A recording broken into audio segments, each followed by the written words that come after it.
Hello everyone, start करते हैं आज के वीडियो को। और आज के वीडियो में हम डिस्कस करने वाले हैं केरला के विधानसभा चुनाव के बारे में। अब आप ये पूछ रहे होंगे कि केरला के विधानसभा के चुनाव के बारे में मैं एग्जैक्टली क्यों डिस्कस कर रहा हूँ। तो इसका सबसे बड़ा रीजन ये है, शशि थरूर साहब। शशि थरूर साहब, आपको मालूम होगा, ऑपरेशन सिंदूर जैसे ही हुआ उसके बाद बाद में जब सरकार ने जैसे युद्ध रोका, तो शशि थरूर साहब पहले ऐसे कांग्रेसी नेता थे या पहले ऐसे वर्ल्ड लेवल के नेता थे जिन्होंने ये कहा कि ये ऑपरेशन या रोकना और इस प्रकार से युद्ध में तब्दील ना होने देना बहुत अच्छा निर्णय है सरकार का। इसमें सरकार वर्तमान में भारतीय जनता पार्टी की है और शशि थरूर सांसद हैं तिरुवनंतपुरम केरला से, कांग्रेस की तरफ से। तो ये कांग्रेस और उसका, तो सीधी सी बात है, कांग्रेस की जो हायर कमान है उनको बुरा लगना ही था। और बुरा लगता भी क्यों ना।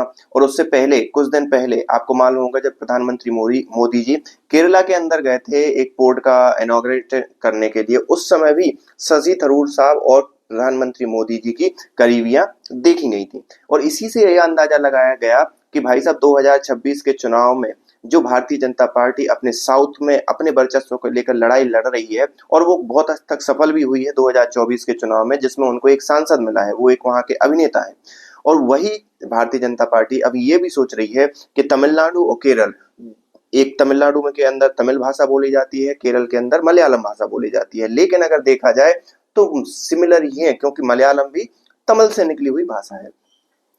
ये सारी चीजें अगर देखा जाए तो भारतीय जनता पार्टी तमिलनाडु के अंदर और केरल के अंदर अपनी विधानसभा की सीट या अपनी विधानसभा का मुख्यमंत्री, चाहे गठबंधन के साथ हो या बगैर गठबंधन के साथ, वहां पर अपना मुख्यमंत्री जमाना की कोशिश कर रही है। और उसमें उसके लिए चाहिए एक चर्चित चेहरा जो का एक वेल रिकॉग्नाइज हो पूरे केरला के अंदर, या तमिलनाडु की बात कर ले तो तमिलनाडु के अंदर। ठीक है, तो अन्नामलाई पे थोड़ा सा उन्होंने दाव खेला, लेकिन बाद में देखा कि कैसे स्टालिन सरकार थोड़ी सी ज्यादा भारी पड़ रही है, तो उन्होंने दूसरी पार्टी जो उनकी विपक्षी पार्टी थी, स्टालिन की विपक्षी पार्टी थी, उससे भारतीय जनता पार्टी का विलय कर लिया और कहा कि भाई साहब हम साथ में चुनाव लड़ेंगे। लेकिन केरला में अभी शशि थरूर को मनाने में हो सकता है उतनी कामयाब ना हो पाई हो, लेकिन अभी जो वक्तव्य दिखाई दे रहे हैं शशि थरूर साहब के, उनसे ये निकलकर सामने आ रहा है कि वो अब कांग्रेस हाईकमान की चिंता बिल्कुल भी नहीं करने वाले। इसका सबसे बड़ा रीजन ये है कि अभी हाल ही में उन्होंने ट्वीट किया, जैसे ये यूएसए में उन्होंने क्रिटिसाइज किया पाकिस्तान को यूएसए के अंदर जाके, और फिर बाद में जैसे ही लौटे तो वहां पर कांग्रेस पार्टी का एक रुख था कि आखिरकार शशि थरूर साहब ने ये क्यों कहा।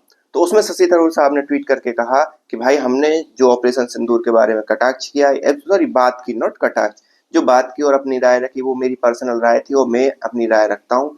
जिसको बुरा लगना है, जिसको ट्रोल करना है करे, मुझे उसकी कोई परवाह नहीं है।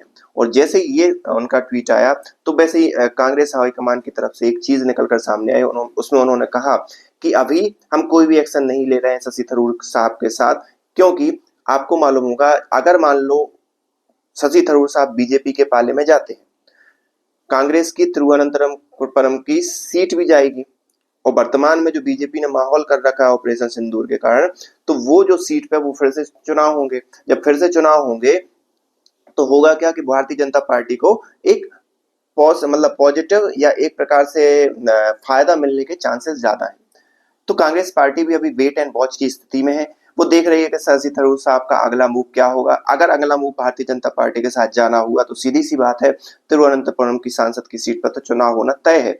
अब उसमें तो फिर कांग्रेस लड़ेगी, लेकिन कांग्रेस अपनी तरफ से कुछ ऐसा नहीं करना चाहती जो कि उसके पैर पे कुल्हाड़ी पड़े। आप इस बारे में क्या सोचते हैं, आप हमें कमेंट करके बताइए। और शशि थरूर साहब को भारतीय जनता पार्टी ज्वाइन करना चाहिए या नहीं करना चाहिए केरला के अंदर, इसके बारे में भी आप अपनी राय रख सकते हैं। मिलते हैं नेक्स्ट वीडियो में। लेकिन जो अभी समीकरण दिखाई दे रहे हैं वो यही दिखाई दे रहे हैं कि भारतीय जनता पार्टी 2026 में केरला के लिए शशि थरूर साहब को तैयार कर रही है। लेकिन इससे पहले भी ये चीज हो चुकी है गुलाम नबी आजाद साहब के केस में, जो कि भारतीय जनता पार्टी उनको जम्मू कश्मीर चुनाव के अंदर चाह रही थी कि उनको मुख्यमंत्री का वो बनाया जाए, चेहरा बनाया जाए। लेकिन यहाँ कंडीशन डिफरेंट है, वहां कंडीशन डिफरेंट थी, क्योंकि वहां पर भारतीय जनता पार्टी के जीतने के चांस बहुत कम थे। तो हो सकता है गुलाम नबी आजाद साहब ने भारतीय जनता पार्टी को सलाह दी होगी, लेकिन यहाँ चांसेस बढ़ सकते हैं। आपके भी राय आप कमेंट करिए। मिलते हैं नेक्स्ट वीडियो में। Thank you.